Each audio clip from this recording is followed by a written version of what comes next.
I'm just fed up of everyone being lied to, because everything about this pandemic has been misrepresented. So, first of all, the very basic things, there's no such thing as asymptomatic transmission. That was never a thing for respiratory viruses, and it isn't a factor now. And we're making children wear masks, and it's having a terrible effect on them, their mental health and their physical health. And I'm really disturbed by that, what's happening to children and young people, their prospects, their ability to live a free life and enjoy a sense of just the freedom that they should have and the opportunities they should have. I'm also very upset about the way that elderly people have been treated in this pandemic, and the fact that elderly people were stuck in their rooms in care homes without visitors, and they would have been terrified. And it strikes me as very hypocritical that at the time we were receiving the message that we were caring for the elderly, because we were not caring for the elderly. As soon as the messaging started about physical distancing and the rule of six and all of this stuff, I was doing a lot of research, and there are lots of doctors who are very experienced, prize-winning scientists and doctors who have presented waterproof evidence that the science is incorrect. This is pseudoscience we've been fed by a media which has been really doing us a disservice. So we have to get back to being human, caring for each other and not being separated. We're moving towards some kind of medical dictatorship, and I don't want to be any part of that. So for me it's not so much about activism, but to find a valve to express, to get the pressure moving that I feel when I feel into what is happening to our planet and to what happened in humanity. So it is a necessity for me to make a stand and bring it into a physical expression. Thinking about it is not enough anymore, and this is just a beautiful way of doing that. And it's so joyful with the people on the road, and for sure we have all these different opinions, and perhaps some people are upset, but we have to keep the dialogue going. The censorship is one of the worst things, and this supports the dialogue. So I'm here to share, to give, to allow people to have a different perspective, to see the other side of the story. I think what we're doing here is enabling people who may be totally wedded to the mainstream narrative to see that actually there are people out there who know differently. There are people out there who think differently. There are people out there who want to be sure that what they are doing at the behest of the media and the government and everything is actually serving not just them but humanity as a whole. I personally believe that we've had so much censorship, there have been so many lies, so much disinformation that people are confused, and so it's easy to latch on to the story that gets repeated and repeated and repeated and think, yes, this is the truth. But there's much more to it than that.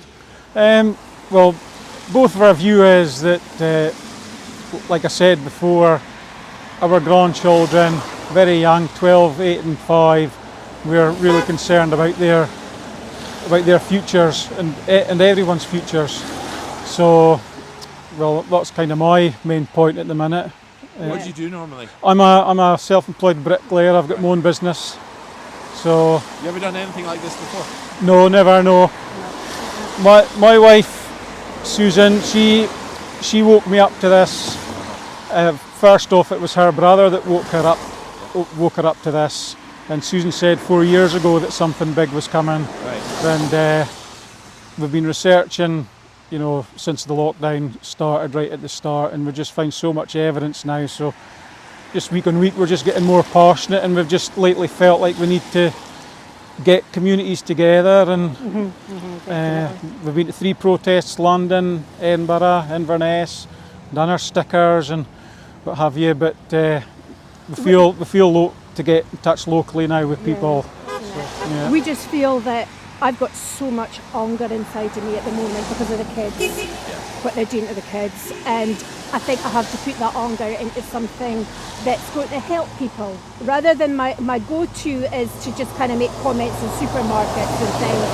But my granddaughter gets really upset when we doing that. You know, I'll make little comments and I'll say statistics and I'll say government, and she's like, Granny, will you stop it? So I think this is maybe slightly better, because I'm just so angry at the moment. And you're the same, aren't you? We're just because of the kids, that's the thing. And the old people. I mean, just angry as well, the amount of evidence that there is when you look for it, but the censorship that they're bringing in, and no one's allowed to debate. You know, all these peer-reviewed doctors have all said we'll go on live TV and we'll debate with you and that, and no one questions why none of that is allowed, you know. So, I mean, you're talking scientists, 30, 40 years, you know, experience in this stuff, and not one of them are allowed. Everything is just shut down, and I mean, that really angers me as well. So. Because I, like you and everybody else, have a genetic predisposition to liberty. I just feel so sad the way that the world has become, and I don't want to be part of a system where we have to show a passport to get into a cafe or restaurant. It saddens me so much. How about all the people that in care homes and hospitals, people that died that couldn't see their relatives being shut away. No one really knows what's happened to them. And there's more and more people, hundreds of thousands of doctors, nurses, microbiologists around the world, doctors for COVID ethics, for example, who have now got so much evidence that what's happening to us is illegal, immoral. It goes against all of our human rights, our inalienable rights, and people seem to forget that. I'm lucky I have a small group of friends who think the same way as I do, and for a while I didn't really have anybody to talk to, and I'm finding that friendships are falling apart because we have a different view. But I think that's part of what the problem is. It's been deliberately constructed for that to happen, and here we are, a year on, well, 2 years on, and Christmas. Can we get together? Can we not? You know, it's the psychological damage that's been done by this fear dripped in every half hour by the TV, the radio, all mainstream media. You think that's deliberate, not an accident? Absolutely deliberate. They've been given millions and millions and millions of pounds to write this, to put it on the internet, to put it on the radio. So yeah, I think it's completely wrong. I'm here for myself, but mainly for my children and my grandchild, because I'm terrified what is going to happen. I think this is a scam, and it has been put into action 20 or more years ago. It's a long kind of process, and where we are arriving now is basically the first time that more people can see what's happening behind the scene. So it's very difficult. What can we do? I mean, I find myself a little bit ridiculous standing here, but I don't know what else to do. Yeah. Well, I had a choice. It's Saturday afternoon, so either sit at home and listen to Leeds get beaten by Chelsea, or come out, stand up for our rights, do what I can to overthrow this horrible tyranny that's overtaking the earth. Hopefully inspire a few people, educate some motorists, and actually have fun in the cold and wet, because the spirit of everybody is really uplifting, and I'm so pleased to be part of it. And you know, I do feel, you know, we may all feel rather hopeless and insignificant. I do a lot of the time, but I think we all have some opportunities to do something, And if we can all take what opportunities we have, then maybe, there will be a better future for us. And I'm 81, I've got a great granddaughter, and I would love to see her get older. It's... You're 81. Yeah. You ever done anything like this before? No, not until about 6 weeks ago. Right, it's the first time. Yeah. First time ever. So it's different to stand and know that there's people around me that are going to come and talk to me. Yeah. And that feel the same way as I do. Because up to a few weeks ago, nobody knew how I was feeling. And most of my family don't talk to me anyway now, so it's good, I don't want it to last forever. I want it to do something. Yeah. And my main thing actually is about vaxing the children. That gets me really angry, really, really angry. Why? Because they don't know what's in the vax. They don't know what they're going to be like when they're 10, 15, 20. Me, I had a full life before all this happened. So, no, and putting children in masks, that is what gets me really, really angry. It does. I could get angry. Yeah, children, they don't need it. They just don't need it. And they're growing up not even knowing what people look like. And yeah, so you're going to get me in tears. I think I've done enough. This is my first time to do one of these board runs, and I'm finding it very empowering, so I'm going to be coming for many more. Good. I hope, anyway. So You're getting a lot of positive feedback today, a lot of honks. yes. Yeah. Yes, so that's really uplifting as well. So my family are all on board, thankfully, and I've got 2 children, they're on board too. They're teenagers, and also my extended family, my sister and my nephew, they're also on board, so I'm very, very lucky. You are. Yeah. You're here today.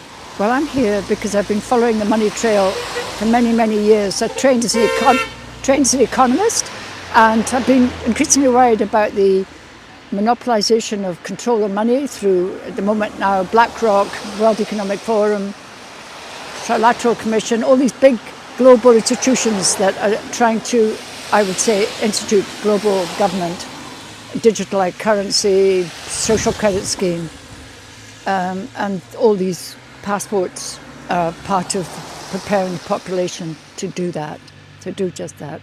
Our data will be the new currency, yeah. But also here, because I don't want that sort of technocratic, high-tech world for my kids. I want a sort of low-impact green technology. Okay.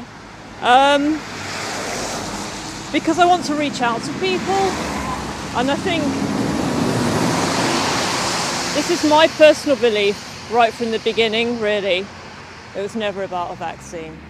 I have 2 internet shows, the Richie Allen radio show and the UK column, and also David Icke to thank, because I just thought I was at odds with the rest of the world when this thing started.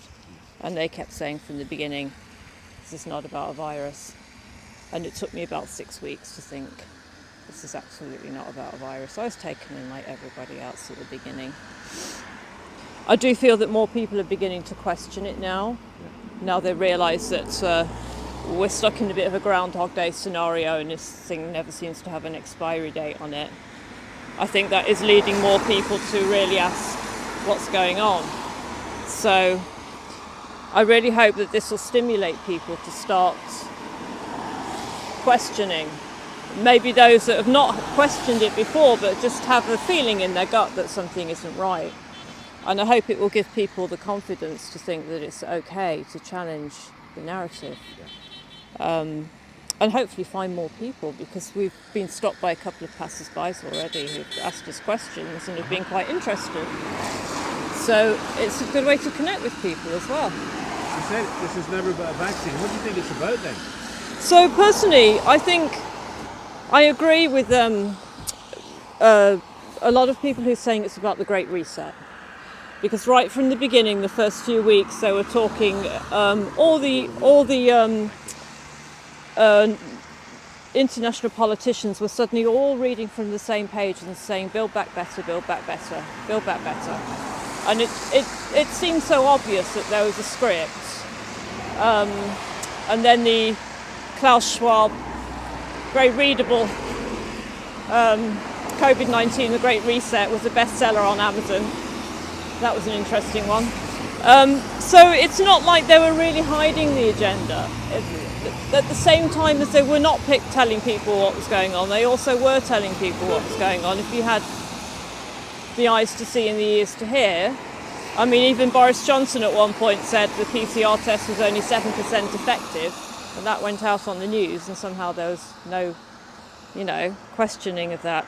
So the monetary system is coming to an end, basically. I think, we're all pretty much bankrupt, the Western nations, and I think it is about moving people over to a digital currency. It's been a huge power grab, it's been a huge land grab, it's been a huge assets grab.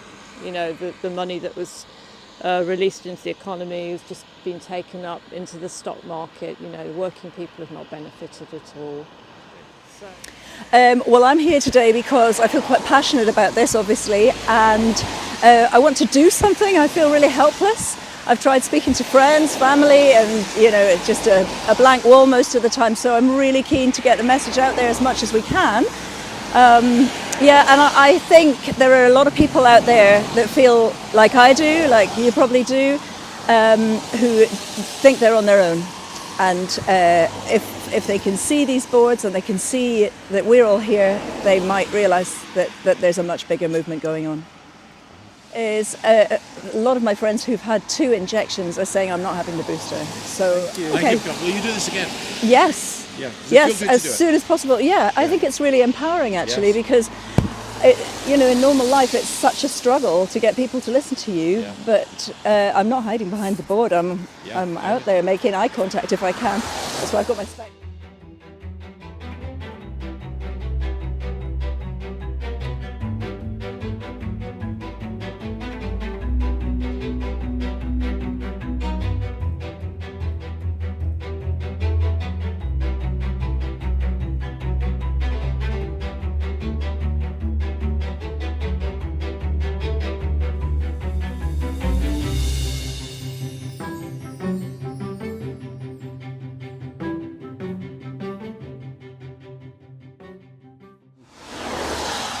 So do what you can now.